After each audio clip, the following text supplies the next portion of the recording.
Hi everyone, welcome to In Good Company's 10 questions that managers can use when having one-to-ones with team members. I'm Jo Wheatley and this is Zoe, and we're going to share with you some thoughts that we've got today that might be useful questions that you can use in your day-to-day conversations. So let's get started. Yeah, so first one, and this actually came up with a client of mine today who was sharing what she'd done with her team, was how are you today on a scale of 1 to 10? So we're doing endless Zoom meetings, check ins, and people generally will just answer, yeah, I'm fine, I'm fine. So this gives an element of where are you on that fine scale? So, how are you on a scale of 1 to 10? And then also the second bit would be around what led you to give that answer. So getting a little bit behind. So someone's saying an 8. Oh, that's great. What led you to score an 8 today? Or someone says, a little bit 6. Then you get the answer behind the 6 as well. So I thought that was pretty good. So I Yeah. thought I'd share that one. Yeah. I think it's useful to check in with what's been your biggest achievement, or what are you most proud of having achieved since we were last together or since I last saw you.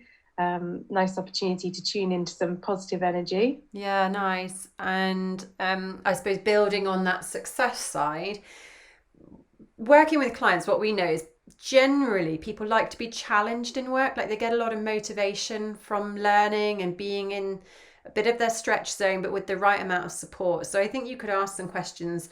So, what level of challenge are you experiencing right now? Or on a scale of 1 to 10, how challenged do you feel? Are you in challenge? Are you in stretch? Are you panicked? Are you in comfort? So, really exploring with your kind of direct report or your team, how is that level of challenge for them? I think you can also ask, what are your top three strengths and how have you been using those over the last week, let's say, for example. Mm-hmm. So just really establishing, has your team member got the opportunity or got the tasks or the responsibilities that really play to their strengths? Because when you play to your strengths, not only do you perform well, but you tend to get a sense of enjoyment. And so that's where you'll have a team member who is thriving, both in terms of, professionally and personally. Yeah, yeah. And then I think there's also something around what they need. So, some questions around how do you need to be supported? That's not a question people necessarily find easy to answer, but it's a really important question to get someone to think about actually, yeah, what are my needs? But also for you as the manager to know what it is you need to do to be able to support them. So, that's how do I need to be supported? And a similar question might be, what do you need from me? Maybe it's what do you need from me right now? What do you need from me on that project? Or just what do you need from me in general to for you to be at your best? So those I think are just kind of nice questions around kind of support. Yeah, and I think you also might want to tune into like the social aspect of, their experience in work. So that might be around either who are you most enjoying being in relationship with in the workplace at the moment, or who would you like to build deeper, better, bigger relationships, whatever the adjective is that you want to use. And how will that help you in what you're going to be working on, or how you want to be in work over the next week or month, whatever time frame is relevant to what the focus of the meeting is. And I think often managers can be focused on task and Mm-hmm. getting the job done, and actually it's also, obviously, as we know, it's also about that social interaction, the support, that will really help to build their resilience when they hit some tough times, either in terms of obstacles at work or maybe just how they're feeling within themselves. Yeah, and I think talking about kind of obstacles, another good question would be around like, are there any obstacles getting in your way right now? Or is anything stopping you from, fulfilling your potential, and allowing that to be about both work and life. It creates useful and cathartic dialogue as well. So how are we doing in terms of numbers? I think Mm. we've probably got 7 or 8 right now. Yeah, I think so. Actually, that brings on another question. So, we've been doing a lot of work on values recently. And values, these are the things that are fundamentally important to to you as a person, things that you need to be fulfilled.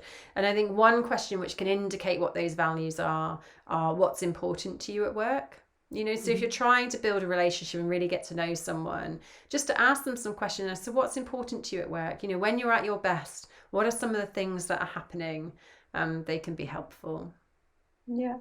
And also you could tune into what have you learned since we were last together. So, connecting into the conversation you had before, it's always nice to know the person's remembered the last conversation that you had. Yeah. So you could expand on that and ask, what have you learned about yourself? What have you learned about the organisation? What have you learned about what you want to do over the next 12 months? Yeah. And if you have got somebody in your team that is really interested in learning, and that's a passion of theirs, it's an interest, it's a great way to build rapport. Yeah. So I think that probably gives people a good sample of some questions that can be useful for, line managers, leaders, all of us really, when engaging with people. Yeah, ask yourself. Yeah, good and point. then just as a random throw in at the end of the video today, there is a website called theunsticker.com, which it's like a randomizer of questions, and you might just want to have a play around with that, because I think we can get stuck in asking the same type of questions based on the way we experience the world, what is important to us. And to be a great manager, I think you really need to be able to tap into the way that your team members experience, see and feel the world. So that randomizer, maybe just stepping out and asking questions you're not used to asking, and just seeing how they work, could be a good opportunity. So check that one out too. Yeah, and if you're a manager and you're interested in coaching skills and developing your skills, Joe and I have a coaching qualification at level 3, which is completely self-guided.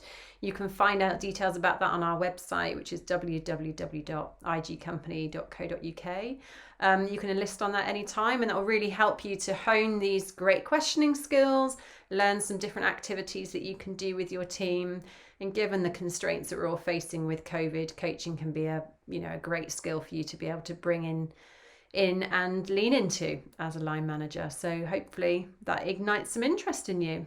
Talk to you soon.